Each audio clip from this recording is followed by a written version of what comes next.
Zoho announced updates to its one platform, and if anything, I think my biggest takeaway from this, Daniel, I'm going to give you most of the mic here.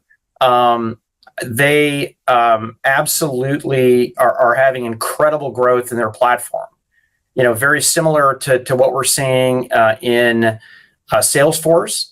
SaaS is hot, and whether it's SaaS from Microsoft, Google, or people like Salesforce, they're in that 40% growth range. And the kind of the mystery of Zoho is that they're a private company. You don't typically get the type of information that we get from public companies, but I do appreciate, particularly under non-disclosure, they do give analysts growth numbers, and the numbers are really good. And outside of a public company, it matters. It matters because it should give other potential customers a boost.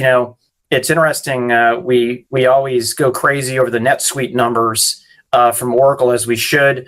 Just had a great 6.5 Insider with Evan, the co-founder of NetSuite, and Zoho's numbers and growth are very similar on a percentage basis to NetSuite.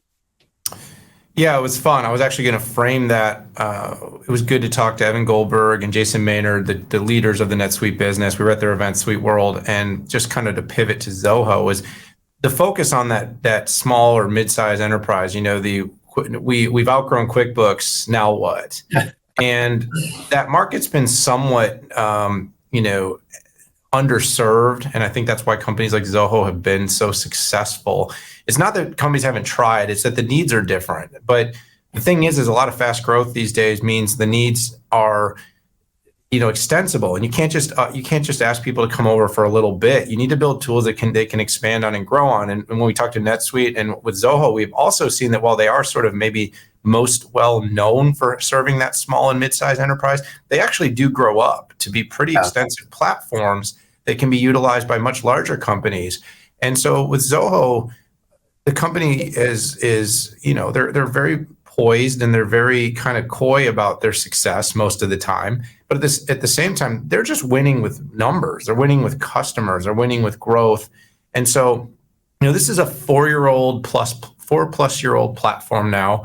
And this week, the company just came out with a whole bunch of new updates. Now, the thing that I really like about it, Pat, and we run companies that probably would be well defined within their scope, is the platform is really designed to achieve and manage all the needs of a customer. As a small company, access to things like analytics, AI, project management tools, collaboration, all in one suite almost is non-existent. You can get it from the big software vendors, but their tools are built for enterprise. So you're kind of figuring out a way to make an enterprise tool fit into a smaller company. Zoho is kind of the opposite. It's built for small to scale.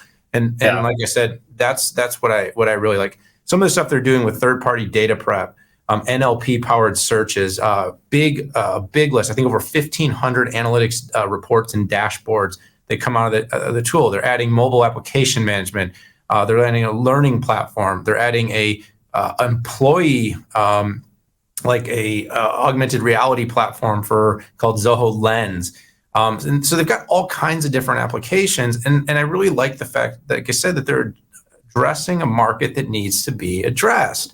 As I see it going forward, this is the biggest opportunity for software, for companies like Zoho, is to serve that middle of the market. And so the enhancements, the platform, basically the unification of all these tools, get them all in one place. You add them as you need them. I think it's over 50 tools. So it's a huge subset of different software. But what I probably like the most in the end is access to analytics. Access to analytics is what a lot of these updates focus on, is that companies that use analytics win more than companies that don't. Companies that can apply their data in a meaningful way.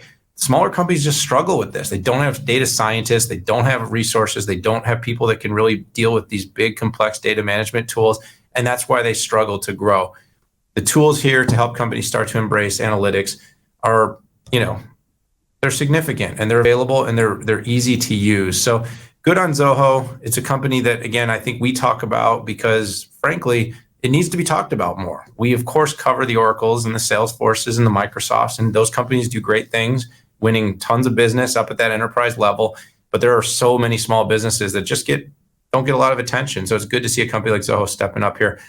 Zoho One updates are solid, but moreover, it's just about the platform itself, Pat.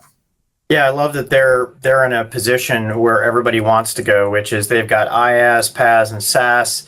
They have interchangeable services that if you want to bring your best of breed software that you had, and it's fully cloud native. So it's just kind of funny how they're right where everybody else wants to be, and then so few people are aware of the company.